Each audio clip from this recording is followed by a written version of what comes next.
Hello everyone, it's Mr. Bunquist from Heavy Ammo Unbound, and today I want to talk about Borderlands 3, since it's the only thing I've been playing anyways. So I've had some time to play through the game, and I'm currently about halfway through the main story I think, and during this time I've had loads of amazing guns of all rarity. However, everyone knows that the only rarity that matters is gold and legendaries. So for this video I wanted to spotlight some of my favorite early game legendaries that I've gotten so far in the game.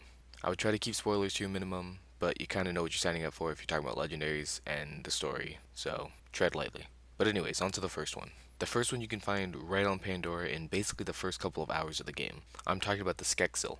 I'm assuming you can get prefixes for the gun, but the only two I've gotten were both stabby, so if you get a different one, write in the comments. Anyways, the weapon gets extra points for me personally, since the farming spot also has a chance to spawn a chubby skag. And if you've never played the series and you don't know what chubbies are, they're basically fatter baby versions of animals that can spawn in the world and have an increased chance of dropping legendaries and extra loot. So this farm basically gives you two legendary farms for the price of one, and that's pretty nice, especially because world drops usually end up being way better than the ones you can get from the actual enemies. But anyways, back to the Skeksil. This weapon in the early game is pretty gosh darn good, since it does double damage with the delayed shot that you get, and if you can have one with a fire element, it shreds most of the enemies in the early game zone since they're mostly bandits. And with the Stabby prefix, you can also get increased melee damage to help those punchy builds on Amara or maybe other characters you're planning on making melee for some reason. While this weapon might not blow up planets from orbit, it's still a solid and reliable weapon that can carry you through a lot of the harder early game encounters, including boss fights. The next weapon is less of a carry weapon and more of a show-off weapon. This is the one-punch chump shotgun. Now while the gameplay doesn't exactly do it justice, this thing in the right hands is an absolute beast. Found on Promethea in the submap called Lectra City, aka the same area you go for the Kilovolt quest, this shotgun has the ability to one-shot trash mobs and the potential to shoot up to 5 times while only having one shot. This shotgun is the perfect thing for any accurate Vault Hunter who's looking to get some easy headshots. Like I said earlier, thanks to a perk that gives you a chance to get ammo back on every shot, this thing becomes a mini nuke to any enemy that dares look your way, assuming you're accurate. However, word of warning, the mini boss that drops this weapon is a reference to an anime called One Punch Man, and as the name implies, you will go down in one punch when fighting this dude. No matter the level, no matter the shield, nothing will stop him from downing you, trust me, I've tried. But once you get it though, you'll be the one-shotting people.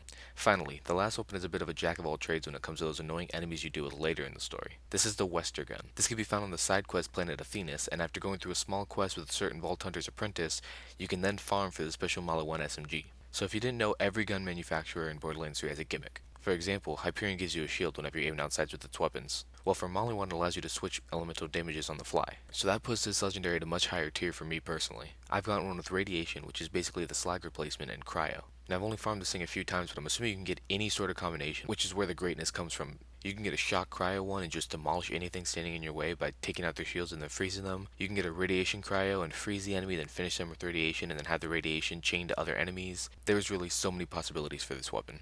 Another great thing about this weapon is that it has a large splash damage radius, so if you can't aim or are running a splash Mose build, this will be a perfect gun for you. You don't even need to be running a specific build in my opinion. This weapon just is so easy to get the most out of and just make your life so much easier in the Borderlands. And since Athenas comes relatively early in the story, having a solid elemental weapon will help you greatly in your playthrough. I know it did with me. These are just a few of the legendaries you can find early in Borderlands 3.